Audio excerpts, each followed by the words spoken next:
Hello everyone, it's Lewis here again. Welcome back to the channel. Today I'm going to be concluding my four-part series on where I think, for those who are interested in jazz, to start their musical odyssey. Now, as I've done in previous episodes, I have taken a number of albums from my shelf in the hope that I can best illustrate to you the broad church which is jazz. Now, I've split the albums that I've chosen into 5 distinct categories, and just in case you weren't here for previous episodes, I'll quickly run over them for you. The first is going to be jazz and blues vocals. The second is going to be the West Coast sound, which includes lounge and exotica. The third is going to be Brazilian and Latin jazz, which includes bossa nova. The fourth is going to be modern contemporary jazz, and just for argument's sake, I've started the criteria at 1980 to the present day. The fifth is going to be mid-tier or consensus jazz. Now, what I mean by that is artists who are fantastic, according to me, but the consensus is that they're not at the same level as a Coltrane, a Mingus, a Monk, a Davis. But hopefully by me showing you these artists and you being aware of them, you can decide for yourself where you think they should be arranged in your own personal pantheon of great jazz artists. Now, today we're going to start off with the jazz and blues vocal section of my collection, and my first choice is going to be Julie London's For the Night People. Now, the following hopefully is not going to come across as disrespectful, but hopefully I can explain my point. Now, Miss London isn't the best singer. Now, compared to artists which I've already shown you in previous episodes, such as a Nancy Wilson, a Dakota Stanton, and a Helen Humes, she doesn't match up to those artists by way of actual singing ability. But what she does do is exude a charm, a worldliness, and a charisma which I've only seen from somebody, well, I'm trying to think from my collection, probably Frank Sinatra would be the male equivalent. So, yeah, don't underrate her. She is very good at what she does. It's just that compared to the other three ladies I've mentioned, she's just not in the same category for sheer talent. But for execution and originality, she certainly deserves to be at the top table. Now, she has a particular lyrical style when she's singing, where she basically chops a lot of words down just so that they fit into the melody. So it's quite a unique talent, and she's just somebody to savor. It's a cabaret sound, but I don't mean that in a cheesy sense. This is a high production value album. A gentleman called Mr. Don Bagley is in charge of arrangements and orchestra, and boy does he do a fine job on this album of giving it that touch of class which basically accentuates Miss London's vocal style. The tracks that I would highlight from this album would be Won't You Come Home, Bill Bailey, I've Got It Bad, and Saturday Night. I think those 3 tracks pretty much demonstrate what Miss London is all about. I may have another 3 or 4 of her albums. I've certainly got 2 copies of this album. This is the stereo version. I've got a mono version. And the only reason I'm not showing you the mono version is that the actual vinyl copy itself is not the best, and I'm slightly frightened on my turntable to continue to play that one. So I bought the second copy. This one was priced at about £9, and I do enjoy this album. Just like listening to Frank, there are times when I do want to listen to that sound, and Miss London certainly doesn't let me down. If you can get hold of this album for a reasonable price, do get it. Certainly listen to the tracks I've highlighted on any of the streaming services. you're in for a treat. There's a touch of class with this, an understatement, which I really, really enjoy. So look out for this one. The second album is going to be from the West Coast Lounge and Exotica side of things. And please forgive the cover on this album and don't let it put you off. And that is The World of Dudley Moore by the Dudley Moore Trio. Now, this particular album was produced in the 70s on the Decca label, as you can see. Now, I don't know this as a fact, but probably based on some of the stickers on the rear side of the album cover, this was a budget priced album, and I'm really shocked by that and slightly disappointed. This album deserves considerable amount of the appropriate level of sleeve notes on the rear side of it. Mr. Moore is a considerable pianist. Now, you may recognize his name and his image. That's because in the 60s, along with comedy acts such as Monty Python, he was part of the experimental new wave with his partner Peter Cook. Now, I can take or leave his comedy style, but I'm certainly taking his jazz style. This is underrated piano jazz of some standard. It's not to be. If I was you and I saw this album, I would get it. The tracks to look out for on this particular album, in my humble opinion, are Mr. Moore's original compositions, and they are Lisi Does It, Puva Nova, and Sue's Blues. I think I paid between £3 and £5 for it, and you'd be surprised on where you can pick this album up, and you won't be paying any more than that.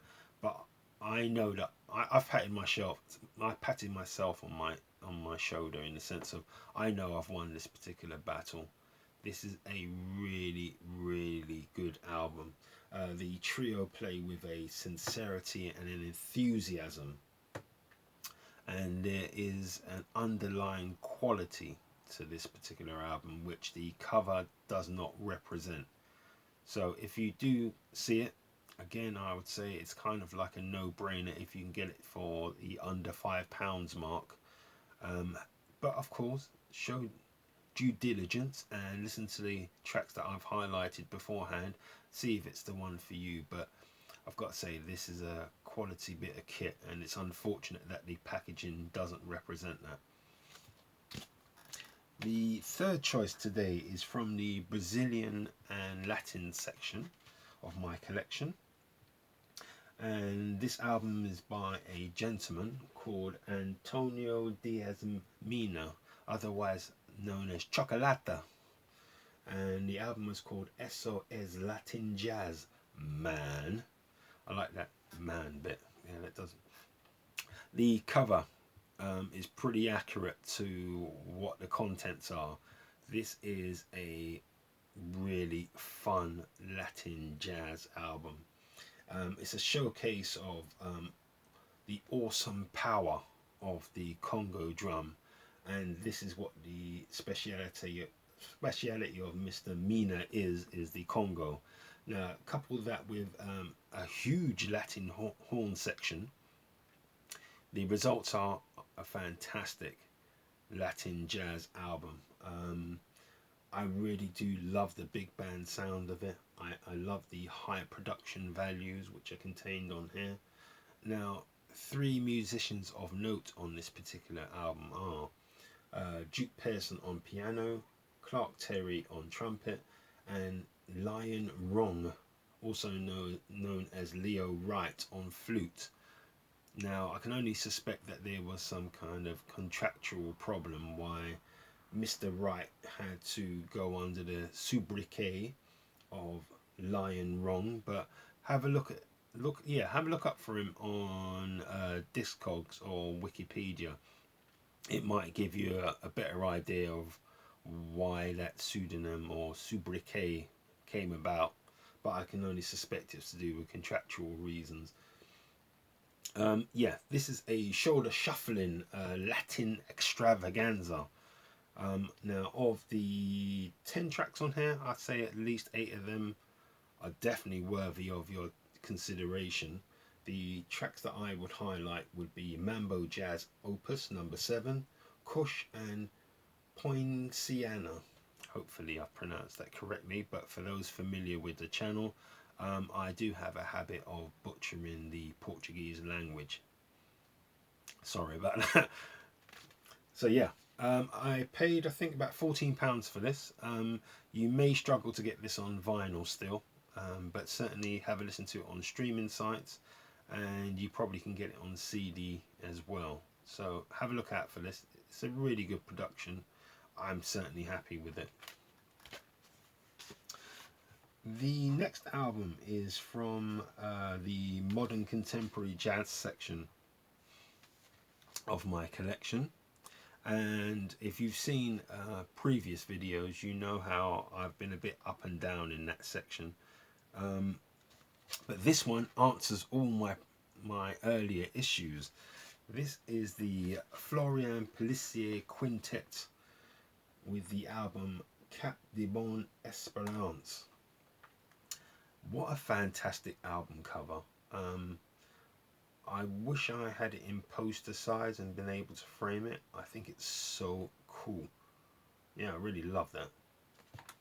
Now, yeah, there are 9 tracks on this particular album, 7 of which are original compositions.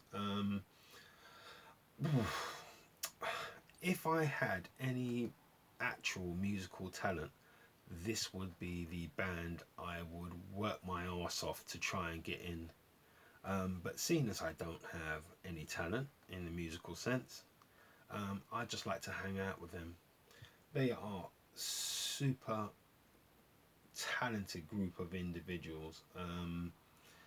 They have that rare ability of being able to paint a picture, particularly in the contemporary jazz world, in my humble opinion, paint a picture with in one's mind's eye, in the musical sense. Yeah, they're not trying to be cool. They just are. Now, if you're of a certain age, you will remember a show called Happy Days with a character called the Fonz, and he had a nephew called Chachi. Now, Chachi used to look up to, quite rightfully, to the Fonz and admire his coolness. And Chachi tried so hard to emulate how the Fonz was. Now, that's how I feel about some of the other contemporary jazz albums in my collection. They're trying too hard.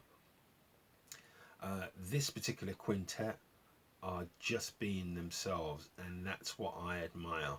Their honesty, their application, their imagination. Like I said, can you say it's arrogance when you just are that good?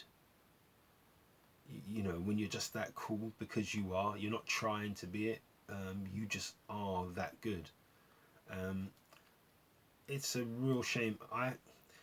This is the good thing about doing these videos, because I'd forgotten that I actually owned this particular album, or I'd seen it on my shelf and kind of flipped past it, and I think, what a fool now. The tracks on here I would highlight to you are Canto par Elegua, Yasmin, and Les Marques Africains. That's, yeah, I don't know what accent that was, but it certainly wasn't French. Do have a listen to those tracks, particularly Yasmin. I'd say is the standout track in my humble opinion on this particular album. Thoroughly enjoyed it. Yeah, if you see it, as I will say, due diligence. Listen to it online first, see if the tracks that I've highlighted to you resonate with you, and if you agree with me, try and get it. But I would say it's certainly on vinyl. If you see it, buy it. On CD, it should be more widely available. Now, I paid between, I think, £16 and £18 for it. What a good buy. Again, I'm going to pat myself on the shoulder. That was a really good purchase. Yeah, I'm probably gonna move its position in terms of where I keep it on my shelf. That it's more in my eye line, so I do get to play it more than what I have done since the day in which I purchased it. So yeah, good for me. That was a good spend. Now, my last album to show you today is a holy grail for me. I had heard this album, I don't even know where, but when I did hear it, it's like, oh my goodness, I've got to own that album one day. And I saw it in a local shop in London. Um, had my credit card ready, and I knew I would not be leaving that particular store without this album. And it's by a group called the Three Sounds, and it's Soul Symphony. Um, this album is just fantastic. A magnum opus.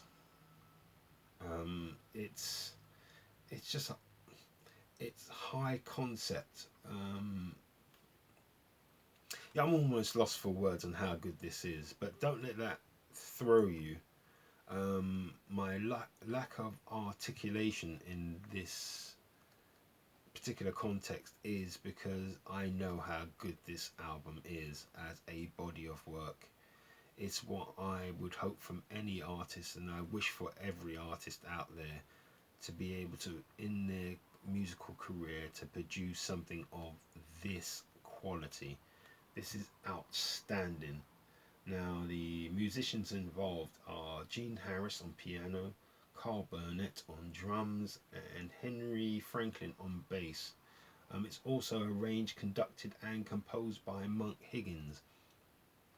Do not worry if you don't know any of these names at this point. In time, you will come to know them. Now, this is an absolute beautiful example of, how am I going to put this? If you were interested in the soul of jazz, the heartbeat of jazz, what jazz is all about to musicians, this is a very good example. Now, this is in my mind, this album in my collection is only second to A Love Supreme by John Coltrane. That's how good I would view this particular album. It's a masterpiece. It really is, and I don't say that lightly. It just is. Um, I would also recommend reading the sleeve notes on the rear of this particular album.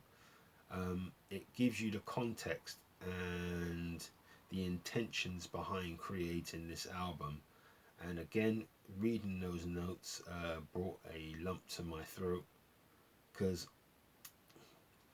I feel they achieved what they set out to do.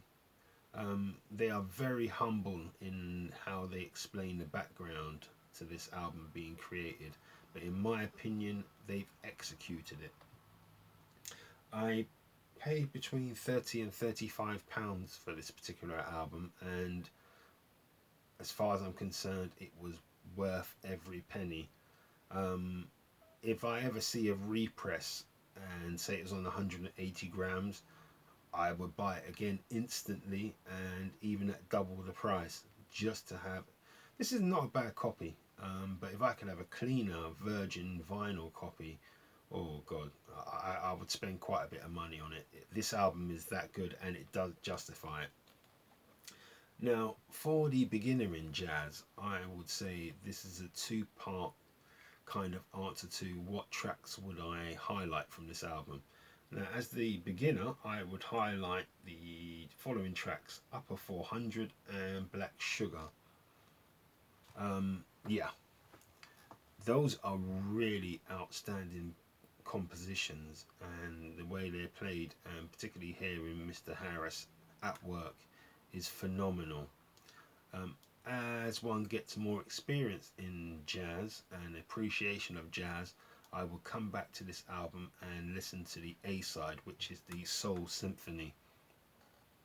Now, in conjunction with the sleeve notes, when you do understand the intentions of what the artist and composer was, you really will get a better sense of what the Soul Symphony is all about.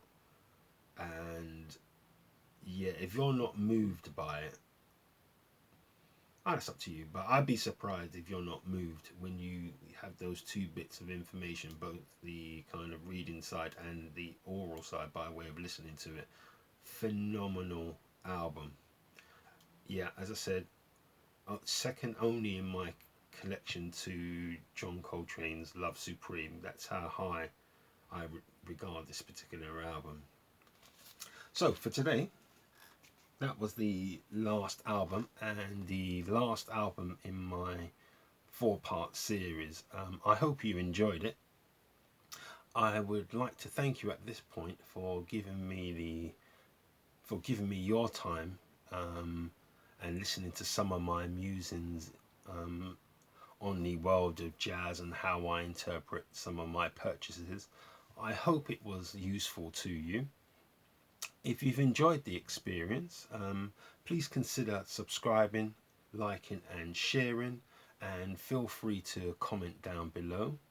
I hope to see you for some of my future videos, and they would be to do with a whole range of other genres, but I mainly buy jazz, but there are some disco, there's all sorts of things in there as well, and there's going to be a progression through artists in the jazz world in terms of the quality and their status within jazz. So hopefully you're going to find that all interesting. So hopefully I'll see you in the next episode. So thank you so much for your time. I do appreciate it. Bye bye.